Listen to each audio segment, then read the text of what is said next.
La Laser Point è nata nel 2005, un piccolo laboratorio a Villa del Conte. Nel tempo è cresciuta fino ad arrivare a un'azienda di 35 persone. Si trova adesso a San Giorgio in Bosco. Lavoriamo nel campo della carpenteria e lavorazione della lamiera.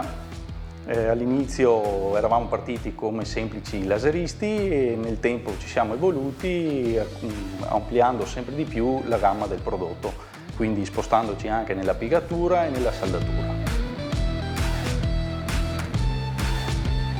C'è stato un passaggio generazionale, sono entrato in azienda, non ci sono state grosse problematiche, ma sicuramente la buona volontà nel imparare un nuovo lavoro, insomma. Il fratello è entrato successivamente, perché è più giovane di me di 6 anni, quindi è entrato 7-8 anni dopo di me e anche lui adesso fa parte dell'azienda.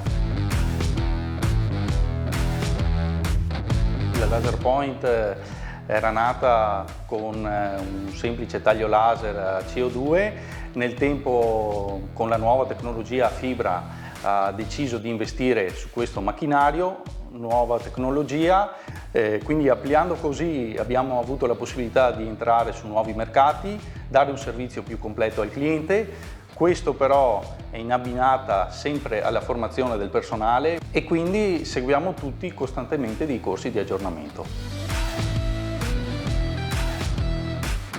Faccio un appello ai giovani di entrare su piccole realtà come la nostra, perché comunque c'è una tecnologia avanzata, l'ambiente di lavoro è un bell'ambiente che dà nuovi stimoli e quindi si impara a un lavoro che nel tempo ti può portare fino ad aprire una nuova azienda.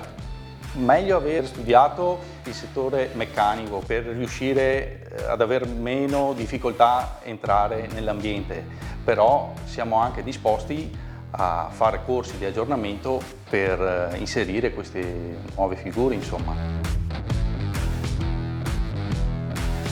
Noi ci appoggiamo alla Confartigianato per il servizio della sicurezza, dove troviamo una buona risposta, e per la formazione, dove stiamo facendo vari percorsi, oltre alla certificazione ISO, anche un progetto Lean.